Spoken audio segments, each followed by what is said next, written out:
Kharkiv में रूसी सेना ने पुलिस हेडक्वार्टर पर हमला किया है और आपको बता दें कि इसी के साथ आपको अब तक की 100 अहम खबर बताते हैं, जहां खार्किव में रूसी सेना ने पुलिस हेडक्वार्टर पर हमला किया, इमारत जलकर खाक हो गई।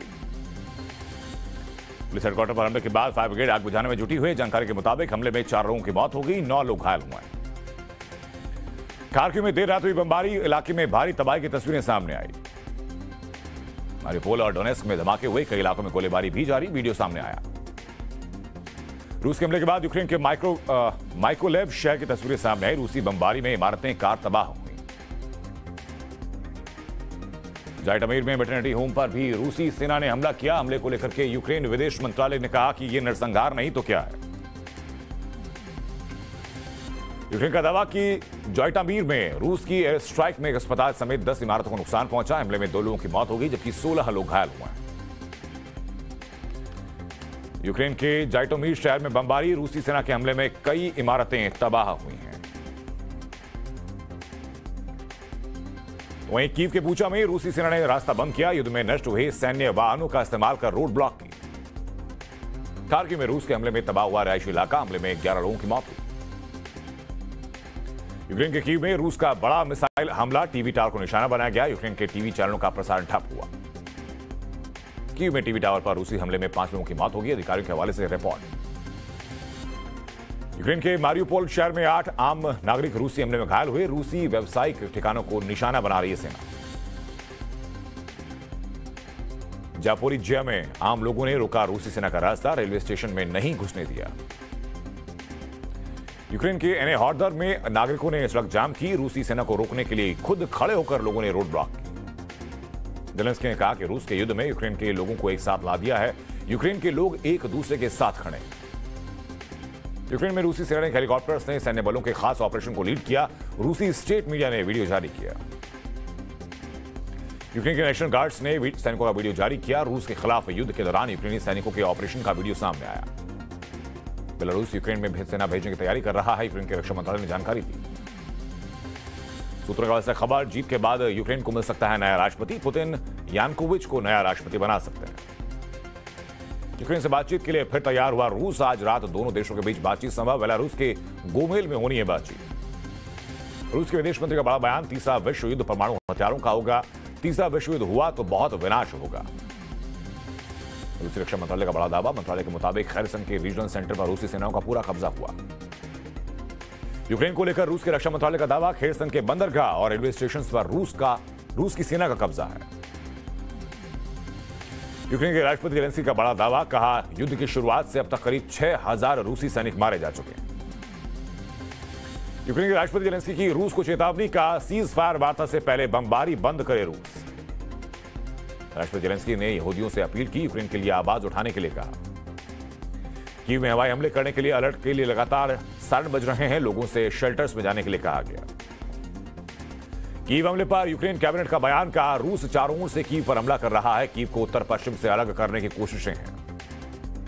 आज शाम 6:30 बजे यूएनजी के आपातकाल सत्र में यूक्रेन मुद्दे पर मतदान होगा। पुतिन पर बोले अमेरिकी राष्ट्रपति जो बाइडेन, कहा पुतिन ने सोचा हम यूक्रेन को बर्बाद कर देंगे, लेकिन पुतिन अलग थलग पड़ गए। रूस को लेकर बोले बाइडेन, कहा हमने कार्रवाई के लिए रूस के लिए अपना एयर स्पेस बंद किया। रूस की मुद्रा रूपल में 33% गिरावट आई।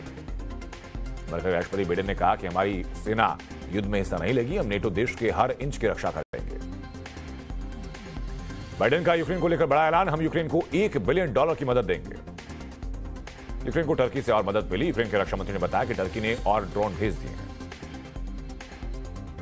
स्पेन के प्रधानमंत्री ने ऐलान किया, स्पेन यूक्रेन की मदद करेगा, सैन्य सामान भेजेगा। यूनाइटेड एयरलाइंस ने रूसी एयरस्पेस का इस्तेमाल बंद किया। भारत ने 2 रूट लंबित किए। एप्पल ने रूस में अपने सभी प्रोडक्ट्स की बिक्री पर रोक लगा दी। एएफपी के हवाले से खबर। खार्किव से विदेशी छात्रों को निकाला जा रहा है। शहर में 2 दिन से भारी बमबारी के चलते छात्रों की सुरक्षा को लेकर यूक्रेन की यह पहल है। रूस और यूक्रेन के युद्ध के बीच लगातार यूक्रेन खाली कर रहे हैं विदेशी छात्र। खार्किव से विदेशी छात्रों का वीडियो जारी किया गया। यूक्रेन के मोल्डोवा से भारतीय छात्र बसों में बैठकर निकले। रूस के हमले के बीच रेस्क्यू कराया गया। रोमानिया के बुखारेस्ट से यूक्रेन में फंसे छात्रों को लेकर एक और फ्लाइट दिल्ली पहुंची। केंद्रीय मंत्री वीरेंद्र कुमार ने छात्रों का स्वागत किया। यूक्रेन से लौटे भारतीय छात्र स्मृति ईरानी ने स्वागत कर छात्रों का हौसला अफजाई की। केंद्रीय मंत्री सिंधिया ने बुखारेस्ट में भारतीय छात्रों से बात की। भारतीयों की मदद के लिए रोमानिया में है सिंधिया। बुडापेस्ट से 220 से बच्चों को लेकर के स्पेशल फ्लाइट दिल्ली पहुंची। केंद्रीय मंत्री डॉक्टर जितेंद्र सिंह ने बच्चों का स्वागत किया। देर दिल्ली पहुंची एयर इंडिया की 10वीं स्पेशल फ्लाइट। बुखारेस्ट से 218 भारतीयों को लाया गया। केंद्रीय मंत्री अश्विनी वैष्णव ने छात्रों का स्वागत किया। भारतीय विदेश राज्य मंत्री वी मुरलीधरन ने बताया कि यूक्रेन में करीब 20,000 भारतीय फंसे थे। ऑपरेशन गंगा के तहत अब तक लगभग 6,000 लोग वापस आ चुके हैं। भारतीयों को वापस लाने के लिए 3 दिन में 26 फ्लाइट शेड्यूल की गई। विदेश मंत्रालय ने जानकारी दी। यूक्रेन में मौजूद 20,000 छात्रों में से 12,000 ने यूक्रेन छोड़ा। बाकी छात्र पश्चिम बॉर्डर के आसपास मौजूद हैं। यूक्रेन में फंसे भारतीय नागरिकों के लिए पोलैंड के भारतीय दूतावास की सलाह। जल्द से जल्द पोलैंड बॉर्डर पहुंचे यूक्रेन में भारतीय मौजूद। पीएम ने कहा कि सरकार यूक्रेन में फंसे भारतीयों को वापस लाने में कोई कोर कसर नहीं छोड़ेगी।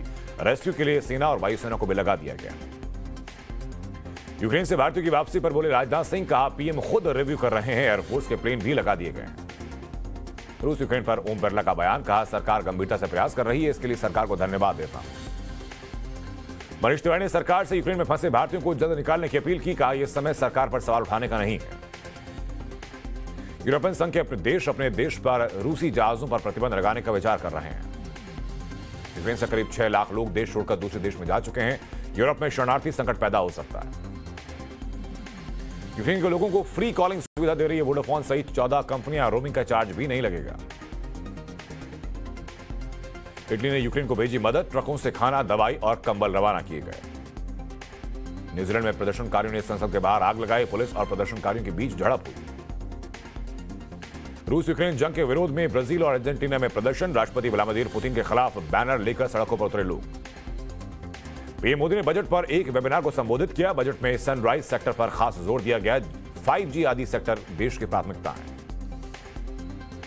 पीएम ने वेबिनार में कहा कि टेक्नोलॉजी देश को आत्मनिर्भर बनाने का प्रमुख आधार है। टेक्नोलॉजी देश को सशक्त बनाने का माध्यम है। टीम ने यूपी के सोनभद्र में रैली की। बोले परिवारवादियों ने भारत का अपमान करने में कसर नहीं छोड़ी। जब भी इन्होंने सरकार बनाई, आपको पीछे किया। टीम ने गाजीपुर में जनसभा को संबोधित करते हुए कहा कि परिवारवादियों के शासन में माफिया और बाहुबली गाजीपुर की पहचान बन गए थे। टीम का विपक्ष पर निशाना, कहा जनता को परिवारवादियों से सावधान रहने की बहुत जरूरत है। सीएम योगी ने मऊ में जनसभा की। कहा अगले 5 साल में हर परिवार के सदस्य को रोजगार उपलब्ध कराएंगे। मऊ में सीएम योगी का ऐलान, होली दिवाली पर एक सिलेंडर मुफ्त होगा। बेटी के जन्म पर 25,000 रुपए दिए जाएंगे। रक्षा मंत्री राजनाथ सिंह ने मिर्जापुर में रैली की। बोले लक्ष्मी जी केवल कमल के फूल पर बैठकर ही घर आती हैं। अखिलेश यादव ने जौनपुर में रैली की। कहा हजारों की संख्या में बच्चे यूक्रेन में फंसे हैं, लेकिन सरकार कुछ कर नहीं रही। चुनाव में झूठे वादे करके वोट लेने वाले राजनीतिक दलों की मान्यता रद्द करने की मांग पर सुप्रीम कोर्ट में याचिका। सुप्रीम कोर्ट कल मामले की सुनवाई करेगा। बिहार में 4 अप्रैल को होंगे एमएलसी के चुनाव। 7 अप्रैल को वोटों की गिनती होगी। बिहार विधानसभा के बाहर कांग्रेस विधायकों का प्रदर्शन। राज्य में बेरोजगारी और किसानों के मुद्दे को लेकर विरोध जताया गया। दिल्ली हाईकोर्ट ने अवंता ग्रुप के प्रमोटर गौतम थापर की जमानत याचिका खारिज की। यस बैंक धोखाधड़ी मामले में आरोपी है गौतम थापर। आर्यन खान ड्रग्स मामले में एनसीबी एसआईटी की रिपोर्ट सामने आई। रिपोर्ट में कहा गया कि इस बात का कोई सबूत नहीं कि आर्यन खान अंतर्राष्ट्रीय ड्रग्स तस्करी सिंडिकेट का हिस्सा थे। सचिन वजह ने चांदीवाल आयोग के खिलाफ दायर याचिका वापस ली। वजह ने चांदीवाल आयोग के फैसले को वैधता को चुनौती देते हुए बॉम्बे हाईकोर्ट में याचिका दाखिल की थी। ठाणे में 3 दोस्तों ने एक युवक की हत्या की। पबजी गेम में हुई दुश्मनी के चलते हत्या की गई। आरोपी गिरफ्तार हुआ। दिल्ली के नोएडा में एक फैक्ट्री में आग लगी। दमकल की 25 गाड़ियां आग बुझाने में जुटी। अब तक किसी की मौत की पुष्टि नहीं। देश में 24 घंटे में कोरोना के 7,554 नए केस सामने आए। 223 लोगों की संक्रमण से मौत हुई है। वंदे भारत की तीसरी खेप में आएंगी 200 स्लीपर ट्रेन। यात्रियों को मिलेंगी आधुनिक सुविधाएं। एयर इंडिया को बड़ा झटका लगा। इल्कर आईसी ने कंपनी का सीईओ बनने से इनकार किया। पिछले महीने हुई थी नियुक्ति की घोषणा। भारत पे के एमडी और डायरेक्टर अशनीक ग्रोवर का इस्तीफा। कहा मुझे मजबूर किया गया। एनआईओएस के 12वीं की परीक्षा की डेट शीट जारी हुई। 4 अप्रैल को परीक्षा। राजस्थान पीटीईटी परीक्षा के लिए आवेदन शुरू। आवेदन करने की आखिरी तारीख 31 मार्च है। तेलंगाना में दुबई से आए शख्स ने बुर्के में छुपाया था 18 लाख का गोल्ड। कस्टम विभाग ने तस्कर को गिरफ्तार किया। विराट कोहली के 100वें टेस्ट को लेकर जसप्रीत बुमराह का बड़ा बयान। कहा यह स्पेशल अचीवमेंट है। किसी खिलाड़ी के लिए 100 टेस्ट मैच खेलना बहुत बड़ी बात है।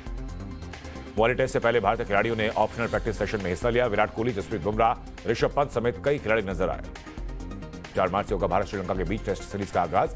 वर्ल्ड टेस्ट चैंपियनशिप के लिए अहम है यह सीरीज। स्पिनर रविचंद्रन की चोट में सुधार हुआ। श्रीलंका के आगामी टेस्ट सीरीज से पहले अभ्यास के दौरान ठीक नजर आया अश्विन। आईसीसी टेस्ट चैंपियनशिप में पॉइंट्स टेबल में भारत 5वें नंबर पर, तो वहीं साउथ अफ्रीका ने न्यूजीलैंड को मात दी। वर्ल्ड कप से पहले भारतीय महिला क्रिकेट टीम ने दिखाई अपनी ताकत। दूसरे प्रैक्टिस मैच में वेस्टइंडीज को 81 रन से हराया। डुप्लेसिस, कार्तिक या मैक्सवेल में से कोई एक हो सकता है रॉयल चैलेंजर्स बेंगलोर की टीम का कप्तान। विराट कोहली ने पिछले साल छोड़ी थी कप्तानी। आईपीएल 2022 के लिए गुजरात टाइटंस के कप्तान हार्दिक पांड्या ने शुरू की ट्रेनिंग। अहमदाबाद के नरेंद्र मोदी स्टेडियम से लगेगा गुजरात टाइटंस का काम। आईपीएल 2022 से पहले गुजरात टाइटंस को बड़ा झटका। ऑक्शन में बिकने के बाद जैसन रॉय ने नाम वापस लिया। 11 मार्च को द कश्मीर फाइनल्स भी सिनेमाघरों में रिलीज होगी। फिल्म में मिथुन चक्रवर्ती और बमखेर, दर्शन कुमार जैसे सितारे लीड रोल में हैं। 11 मार्च को रिलीज होगी प्रभास और पूजा हेगड़े की फिल्म राधे श्याम। फिल्म के मेकर्स ने जारी की रिलीज डेट। प्रभास और कृतिक की आदिपुरुष 12 जनवरी 2023 को 3D में रिलीज होगी। डायरेक्टर ओम राउत ने अनाउंस की रिलीज डेट। अक्षय कुमार की फिल्म बच्चन पांडे का नया गाना मेरी जान रिलीज 18 मार्च को फिल्म रिलीज होगी। महाशिवरात्रि पर आशुतोष राणा ने दिया फैंस को तोहफा। शिव तांडव स्तोत्रम का हिंदी अनुवाद कर म्यूजिक वीडियो शेयर किया। द बैटमैन फिल्म के निर्माताओं का बड़ा ऐलान। रूस में फिल्म रिलीज नहीं होगी। यूक्रेन में रूस के हमले के विरोध में फैसला लिया गया। सोमवार को भी गंगूबाई काठियावाड़ी ने गाड़े झंडे। आलिया की फिल्म में तोड़ा रणबीर का रिकॉर्ड।